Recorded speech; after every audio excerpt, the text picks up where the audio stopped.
খুব বেশি সুখকর ছিল না।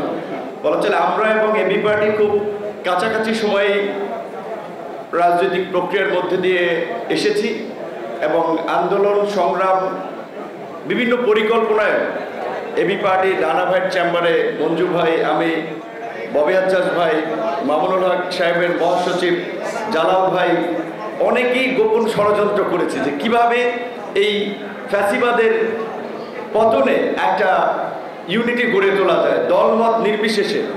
আমরা জেনারেল পাবলিক কিংবা আলেম ওলামা, ছাত্র, শিক্ষকদেরকে বিভিন্ন ফ্রন্টে মুভমেন্ট করা যায়, এটা আমরা একসাথে অনেক আলাপ আলোচনা করেছি। এমনকি এই আন্দোলনেও মাঝখানে একটা ছবি সম্ভবত 17 তারিখে, 17ই জুলাই, যেদিন আমরা গায়েবানা জানাজা করেছিলাম, আমরা 3 দিক থেকে 3টা মিছিল আমরা আনকনসিয়াসলি আসলে একত্রিত হয়েছিলাম। যদিও পত্রিকায় নিউজ করেছিল যে আমরা কোনো হয়তো প্ল্যান করে করেছি কিনা, কিন্তু প্ল্যান করে না, মিছিলে একত্রিত হওয়া। আজকে এবি পার্টির আজকে এতদিন তো আমরা একটা এই ধরনের প্রতিষ্ঠাবার্ষিকীর প্রোগ্রামও বাইরে আমরা করতে পারি নাই, এবং এখানে একজনকে দেখতে পাচ্ছি, তার কথা আসলে একটু বলতেই হয় যে আপনারা জানেন যে গত 16 বছরে আমাদের যে সিভিল সোসাইটি বলতে আমরা যাদেরকে বুঝি, নাগরিক সমাজ, খুব কম মানুষ আছে যারা এই ফ্যাসিবাদের বিরুদ্ধে ভোকাল ছিলেন। দিলারা চৌধুরী তাদের মধ্যে একজন, এবং সে আমাদেরকে এবি পার্টিকে প্রত্যেক প্রোগ্রামেই অনুপ্রাণিত করেছেন। আমার একটা আফসোস, আমি অনেকে পার্সোনালি বলেছিলাম, দিলারা চৌধুরীর অ্যাডভাইজার হওয়ার কথা ছিল। আসিফ নজরুল এবং দিলারা চৌধুরী তাদের মতো হাতে গোনা 4 থেকে 5 জন ব্যক্তি যারা সাহস নিয়ে আপসীনভাবে ধারাবাহিকভাবে শেখ হাসিনার ফ্যাসিবাদকে চ্যালেঞ্জ করেছেন। কিন্তু আজকে আমরা জানি না কোথা থেকে কি উপদেষ্টা পরিষদ হয়েছে, এই সমস্ত মানুষদের জায়গা হয় নাই। তো আজকে আমার পূর্বের 2 একজন বক্তা বলেছে, সেই জায়গা থেকে আমাদের একটি কনসার্ন আছে।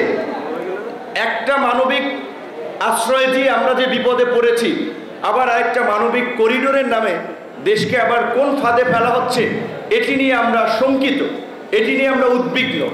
আমরা যেটা মনে করি যে এই সরকার আমাদের সমর্থিত সরকার, হাসনাত কায়ুমের সাথে একমত যে বাংলাদেশের এরকম প্রেক্ষাপট তৈরি হয় নাই যে সবাই সরকারকে সমর্থন করছে, কিন্তু আমরা একটা লিমিটেড সময়, একটা নির্দিষ্ট সময়ের জন্য সরকারকে সংস্কার এবং একটা অবাধ, সুষ্ঠু, নিরপেক্ষ নির্বাচনের আয়োজনের জন্য দায়িত্ব দিয়ে সমর্থন করেছি।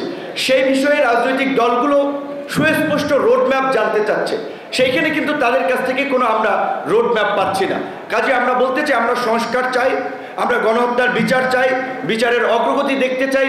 একই সাথে বাংলাদেশের মানুষ 16 বছর ধরে তার যে ভোটের আকাঙ্ক্ষা, জনপ্রতিনিধি নির্বাচনের আকাঙ্ক্ষা, তারও একটা সুস্পষ্ট রূপরেখা আমরা অনতিবিলম্বে এই সরকারের কাছ থেকে আমরা জানতে চাই।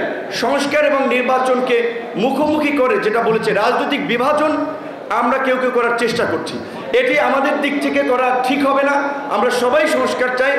নির্বাচিত সরকারের বিকল্প নাই।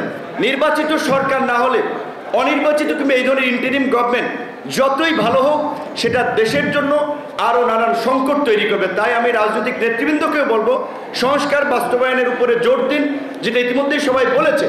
যেখানে আমরা ঐক্যমত হই, ঐক্যমতের ভিত্তিতে একটা জাতীয় সনদ প্রণয়ন করে আমরা দ্রুতই বাংলাদেশের গণতান্ত্রিক অগ্রযাত্রায় একটা নির্বাচনের দিকে যাত্রা করি, এবং সরকারকে সেই বিষয়ে অবশ্যই একটি সুস্পষ্ট রোডম্যাপ দিতে হবে। এবি পার্টির প্রতিষ্ঠাবার্ষিকীতেও আমরা রাজনীতিবিদদের সামনে এই প্রত্যাশা করছি। ধন্যবাদ।